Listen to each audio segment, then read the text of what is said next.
Ashland is this little treasure cove. That's why I gave it to Peter and Sarah. I was like, Peter, you can handle this. Like, it's amazing. Like, my people when I was homeless, they're alcoholics, but they're spiritually filled. So it's kind of it's give and take. Either they're gonna have a demon or they're gonna have the Holy Spirit. Like they were my people. Like I felt right at home. I was raised in a way where if I have $5, you have $2.50. They're the same exact way, but they're wild. Like if you're not used to the type of treatment you'll get, like they'll be yelling at you, telling them they're gonna kill you, and then the next day it's like, hey, do you need a beer? So you got to get used to the swings, and it really got me used to the swings because I was saying in Arizona, I was like, I can't take the swings, I can't take the back and forth. That's what I'm trying to be peaceable. I'm trying to, get back to my old self. I don't think it's gonna happen. And the Holy Spirit had told me, for this one, I need you a little bit more tougher.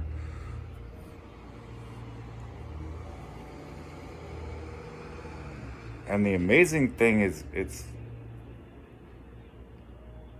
we did the simple things that the gospel said to do. It was, if your neighbor needs this, give him this.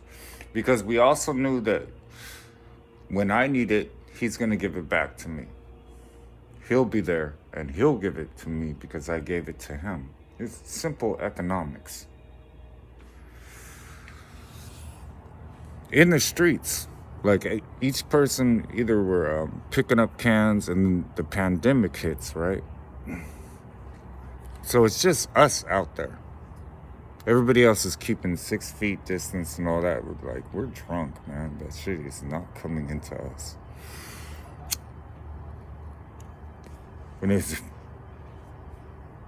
perfectly executed plan. It's like, COVID, we're not catching COVID. We're drunk.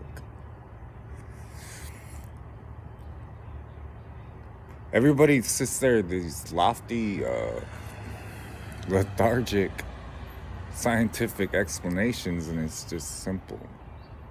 You have carbon dioxide in your air. I mean, carbon-14 and all these things I could break down to you, but what it comes down to is don't breathe in the air. Exhale something healing. Spiritually, I mean, we could take it further than that.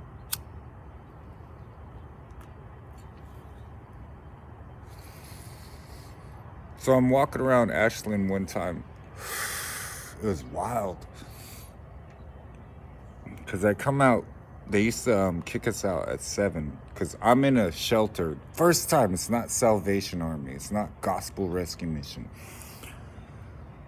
First time I go into a shelter where, like, they expect you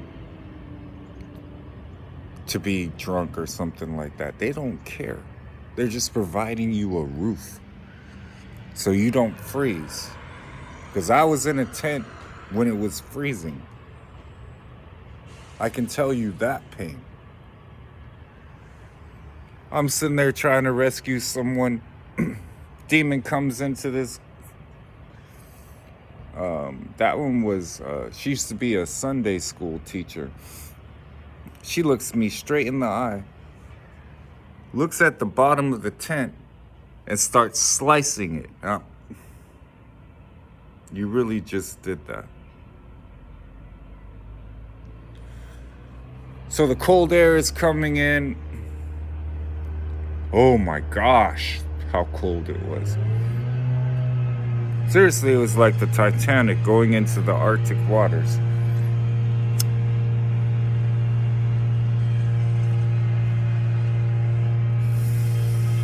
Depending on what type of sleeping bag you have, how you're gonna sleep that night. We're sitting there, I'm using the Holy Spirit to feed us and like get us the things we need, because I'm trying to lead her back to the shelter. I come into the shelter. Cass was amazing. I was like, "Are you a Christian, Cass?" Cass is like, "No."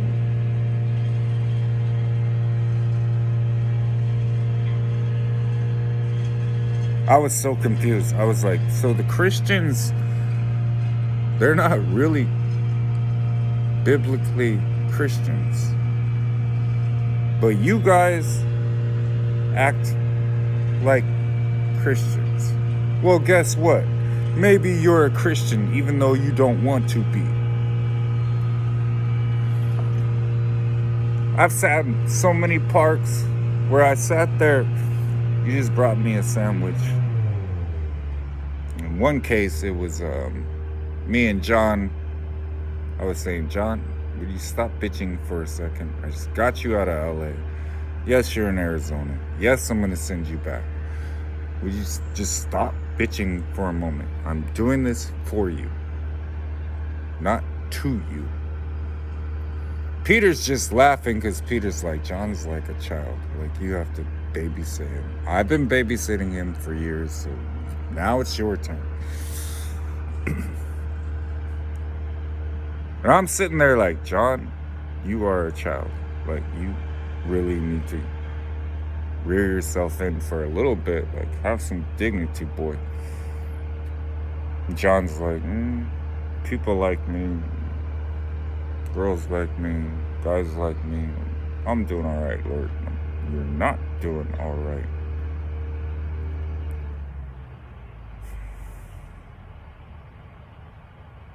But you do have the key to Tommy's Burgers, and that is valuable in the kingdom of heaven. Have you ever had a Tommy's Burger? So Cass comes out and she says, "This girl is not allowed in here." Like, she's done this before. Like, you're just meeting her for the first time, but I'm sitting there looking at her. "Cass, Your Highness, we'll let her in again. She's not gonna stay."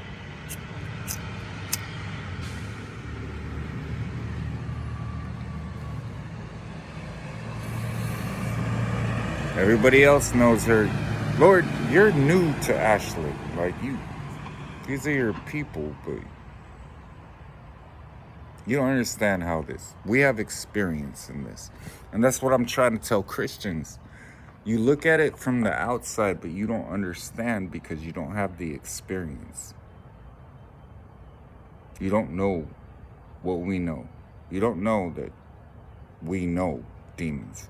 We know fallen angels. We have discernment. We know what is going on. You're looking at it from the my wife is saying, "Oh, you're new to this whole shepherding thing."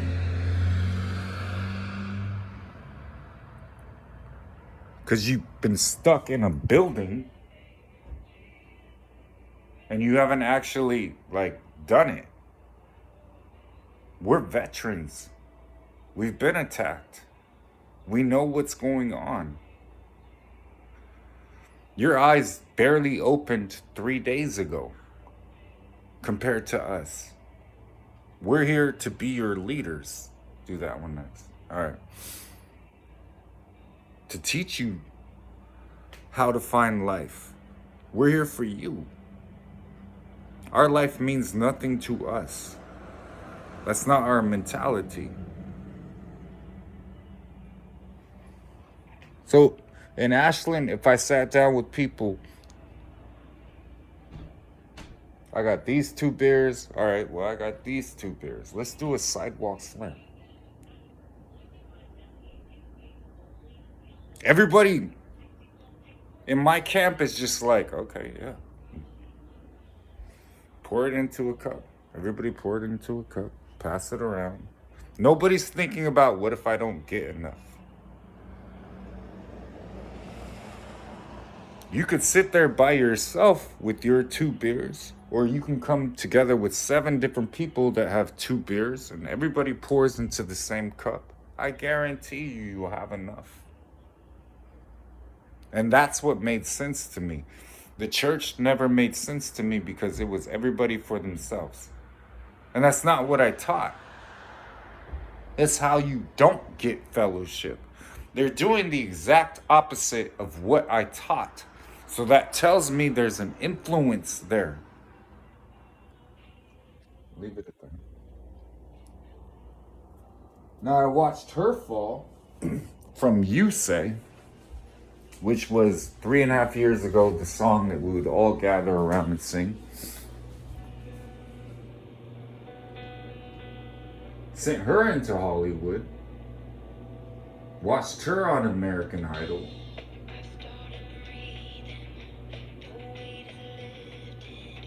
Watched her get attacked. Defended her.